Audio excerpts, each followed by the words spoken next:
Hope everyone's having a pleasant afternoon. We are driving in our third gen Ram, or what they called back then, a third gen Dodge Ram, 2003 model year, which is the first year of this generation. It's got the 5.9 Cummins standard output, which only had 235 horsepower, as opposed to, I think the high output that year might have had 250 or 300. So it was not very powerful. It has the 47RE transmission, which is a very cheap 4-speed automatic that's been known to fall apart after about 100,000 miles, and we have had to rebuild it once.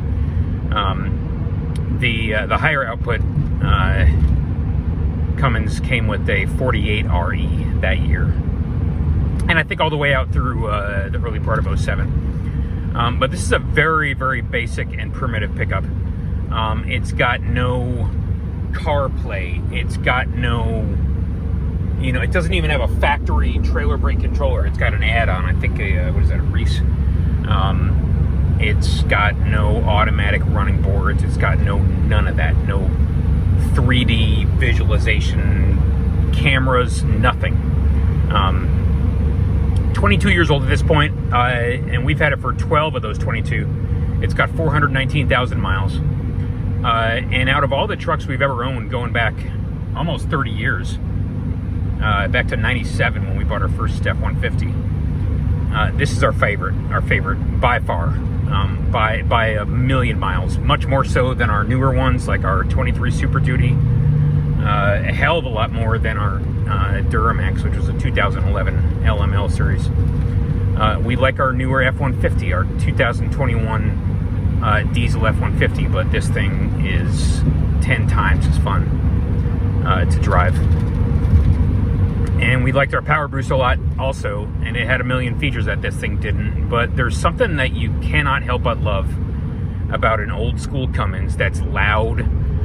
It wakes up your whole neighborhood when you start it in the morning. It's so loud you can't even go through the drive-thru at like a McDonald's. You have to turn it off because they can't even hear you. It's like 18-wheeler loud. And when it upshifts, it's only a 4-speed, but it's got an overdrive that makes it feel like a 5-speed. And when that overdrive kicks in at only around 45 miles an hour, and the revs drop way down and you hear the boost pick way up, it just feels like it's about to take off on you or something. Like it's a jet plane about to take off. The turbo in this thing it's not a VGT. It's a fixed geometry whole set. I forget the model. But it makes a ton of noise. You can hear it whistling very loudly in a way that's kind of endearing. And everything else about the truck, believe it or not, is endearing. The fact that, the interior is so cheap, it's comical. It's out of the late 90s, early 2000s, back when Chrysler was owned by Mercedes, so it was called Daimler Chrysler. And there's so much corporate cheapness and cost cutting. Like the dashboards back then, they cracked after a few years. And so when we bought this truck in 2010, the dashboard was like cracked into a million pieces. And we got like a fake dashboard, like a cover that they made, because everybody's dashboard in their Dodge Ram was cracking after 5 or 10 years. The power window switches, this entire set of switches has been known to completely break away and sort of fall into the door panel. The gauges are that sort of late 90s, early 2000s look that Chrysler had, where it's like black on white during the daytime, and then at night you cut the lights on and it turns into like green numerals on black. It sort of flips. The factory radio and tape player were super cheap. The tape player I don't think even worked. Got rid of it. Got a little Sony head unit in there. Some people get like a CarPlay that folds up and out. But you're not buying this truck for the interior. If you wanted a nice interior, you just get a Ford, or you get a 4th gen Ram, which has beautiful interiors. But 3rd gen Ram interiors were cheap in the extreme. The seat material is like mouse fur. The back seats didn't even have headrests, and everything breaks on them. What's amazing about this truck, though, even at 22 years and 400,000+ miles, is that the truck itself runs great. I mean, it runs fantastic. Even this crappy 47RE transmission. Yeah, we've had to rebuild it once, and that was around the 300,000 mile mark. And I guess they're known to die and crap out on you around every 100,000 miles. But the 5.9 Cummins in front of it, this thing is just a locomotive. You don't have to do anything to it. You keep the oil changed, you keep the power steering fluid topped off, because these things love to eat power steering fluid, and they just leak all over the place, like the Exxon Valdez or something. But that's about the extent of the maintenance that you have to do on it. Oh, by the way, it doesn't have any emissions junk that you got to maintain. It doesn't have a DPF that's always clogging up and that you're always having a regen. It doesn't have an EGR system that's always clogging up and causing trouble for you. It doesn't have an SCR or DEF system that's always breaking on you or throwing codes, putting you into limp mode. None of that. It is a 24 valve. This was actually, I think the 24 valves came out around 98, give or take. But this is a common rail, and this was the first year of the common rail 5.9 Cummins with the CP3 high pressure injection pump. I think the CP3 went up to around 23,000 psi, which was all you needed. And the CP4, which came in with actually in 19 with the 5th gen RAM, that actually generates something around 29,000 pounds, but it actually flows less fuel. And as anyone knows who knows anything about these diesels, the CP4 is an absolute disaster of a fuel pump, of a high pressure injection pump, and has been known to die from the most minor impurities in your fuel, or from the most minor amount of water in your fuel. Some people accidentally put DEF in their fuel tank instead of in their DEF tank, and that kills the CP4. And believe it or not, the CP3 in this thing is so tough that one of our employees, who shall remain nameless, no longer with us, accidentally topped off this truck with gasoline, and gasoline was sucked in through the lift pump and the CP3 into the engine. And yes, the truck died, and we had to get a decent amount of work done to clean out the fuel system and the fuel lines and the pump and the injectors and the return line and everything. But we did not need a new CP4 or a new fuel system, because the CP3 somehow survived having gasoline put through it. That's how tough that injection pump is. I don't know how well you can hear it, but there's just a ton of random noises that this truck is making. The suspension makes a ton of noise. It like crashes over big bumps, and it makes your teeth rattle.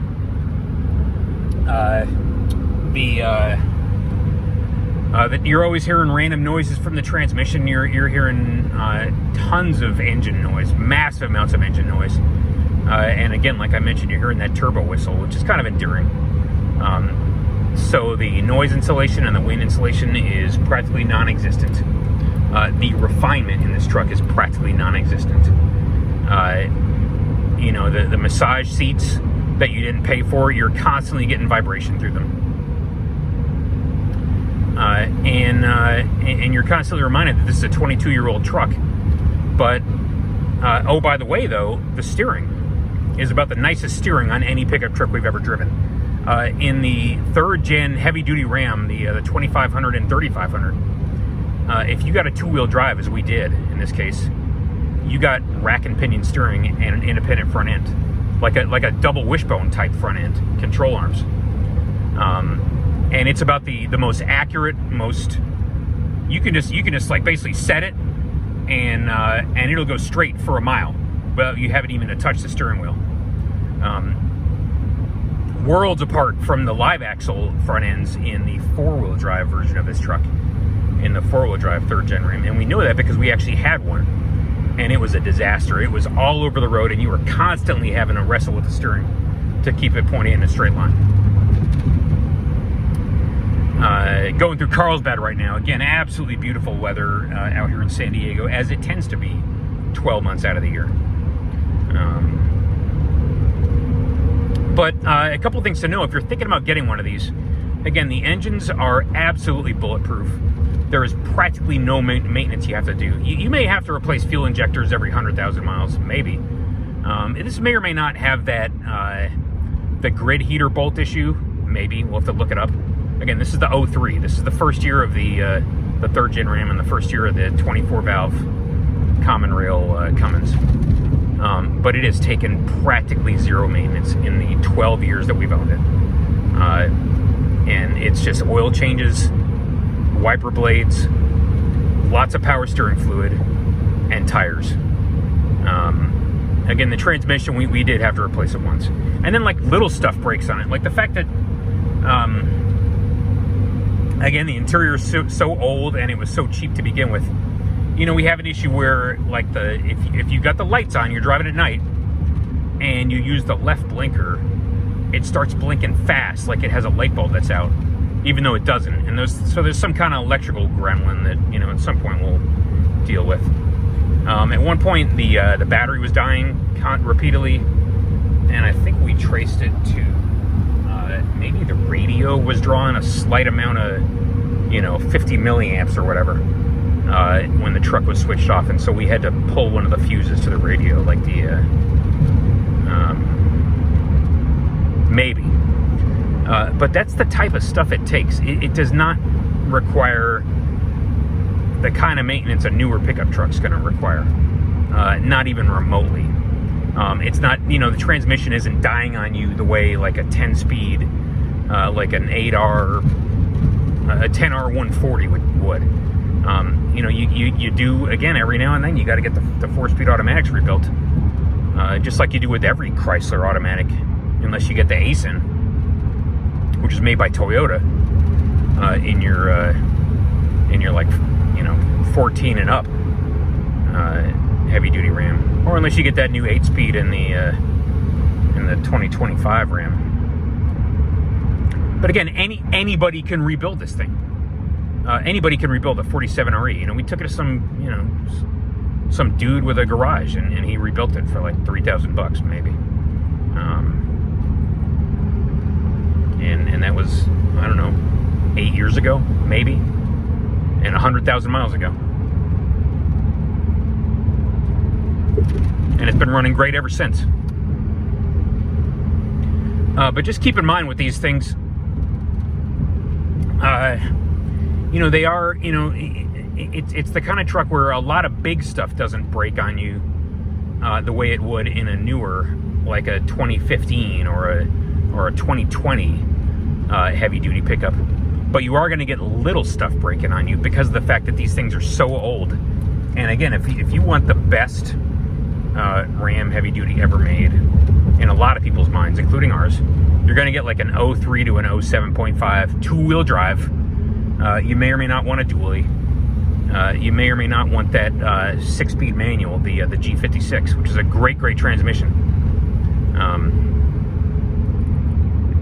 But by virtue of the fact that you're driving such an old truck, little stuff is going to be breaking on you a lot. Again, like these window switches completely breaking and falling down into the door panel. I think one of the power window motors doesn't work at all. The remote broke and stopped working, and now we just use the key. Sometimes on these things you can actually pull the ignition key out while it's running, or when you turn it off, you can turn it like past the off position to like the accessory position and pull it out then, and then your radio's still working, but you're going to run the battery down. And so there's just like little stuff like that you got to watch out for. It is a steel body, and it's a victim of the extremely bad metallurgy that Chrysler/Ram trucks had back then, and so it's going to rust. Like the first time it rains on this thing, you're going to see rust starting to break out all over the place, and you just have to accept that fact. But if you live in a place like the Southwest or Idaho or whatnot, where it doesn't rain that much and you don't get a ton of snow and they don't put a ton of salt on the road, you'll probably be okay. Believe it or not, the humidity here in San Diego County is actually, we have noticed a little bit of rust creeping in on the like the rear fender lips, the rear wheel wells. But overall, again, for a 22-year-old Chrysler product, Jesus, this thing's in great shape. The brakes last forever in this thing because they're enormous. Four-wheel disc, and I think it's four-wheel automatic, four-wheel ABS.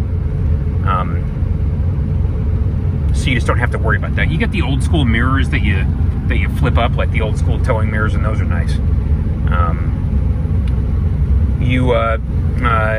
The rear axle on this thing, I think, is a 410, and so it is going to rev kind of high on the highway. At like 65 miles an hour, it's turning 2,000, and this engine does not like to turn a whole lot faster than 2,000. And so top gear at 65, you're going 2,000 RPM. Top gear at 75 miles an hour, you're going, I don't know, 2,200-ish. It gets great mileage, by the way, 20 plus highway miles to the gallon. But it's not going to want to go 75 or 80 miles an hour all day. That's not what it was made to do. It was made to tow a decent sized trailer by today's standards, like a 10 or 12 or 13,000 pound trailer, not a 20 or 30,000 pound trailer. But you know, an okay sized trailer, and go all day and night for weeks and months and years at a time. Ideally on flat ground or maybe gently rolling ground. If you tow a heavy trailer with this thing, and heavy for this truck, because again, the GVW or the GCW gross combined weight rating is only around 18,000. So it can only like legally tow about a 13,000 pound trailer. If you start pulling that much weight up and down steep hills like the Rockies or the Cascades or the Appalachians or whatever, this truck will not be happy, because going uphill, again, it's only got a 4-speed automatic plus overdrive, which feels like 5 speeds. But you know, the downshift from 4th to 3rd, and then from 3rd to 2nd, that's a very violent downshift, and it's not like a close ratio. It's not like your 10-speed Ford, which just, you know, which has a very, very narrow spread between the gears. It's got a very wide spread, and so in a lot of cases you'll be revving the hell out of it in 2nd gear, and then you'll have to upshift to 3rd, and the revs will drop way down, and you won't be able to make power. Same thing in 3rd. You'll be maxed out in 3rd gear, and then upshift to 4th, and the revs will drop so far down that you can't make power. And so it's just not a pleasant experience going up and down steep hills with this thing. And oh, by the way, going downhill, there is no such thing as an exhaust brake, because it's got a fixed geometry turbo, and so you know you're cooking the brakes going downhill, and it's not a pleasant experience. And you're maxing out the trailer brakes. Not the kind of thing you want to do if you can avoid it. And so actually, when we dragged our 48-foot trailer out here summer fall of 2020, we took the far southern road, like from Michigan, and we went all the way down 75 to 65 to, you know, I-20 to I-10, and that's how we came into the southwest, to California.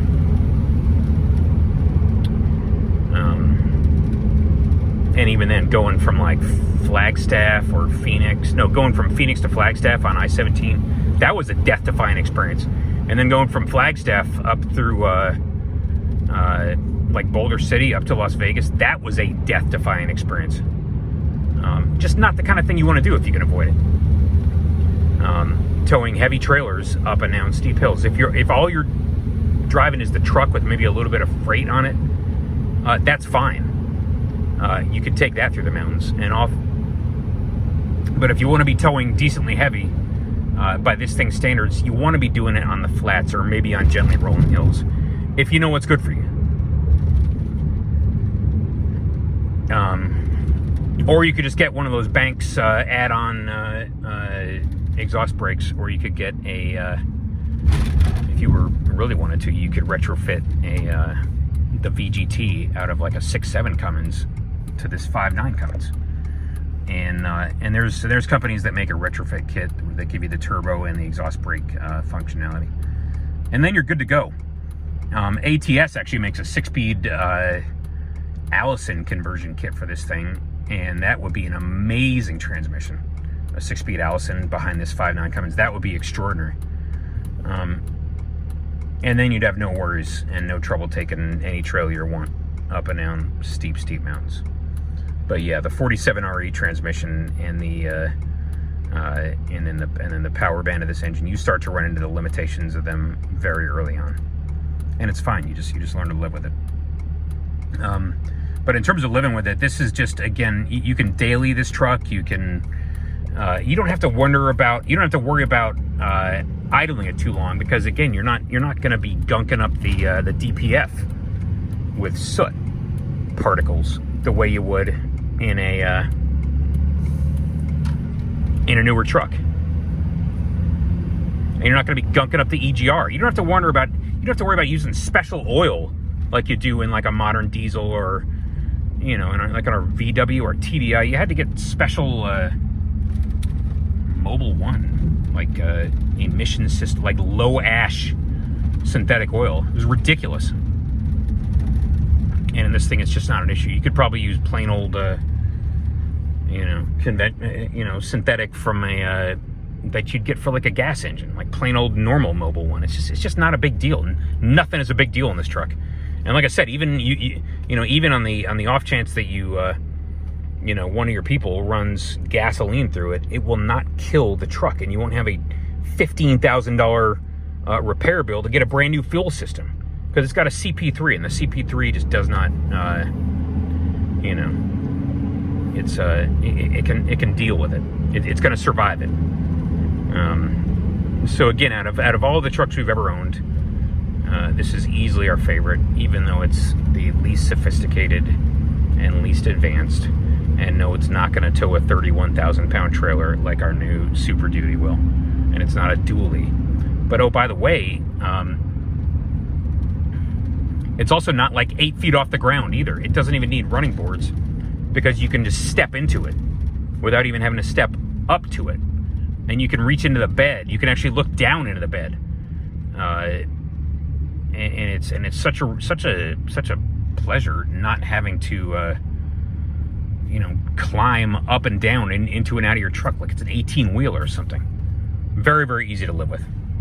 And if you have the chance to pick one up, I could not recommend it more highly, as you might guess.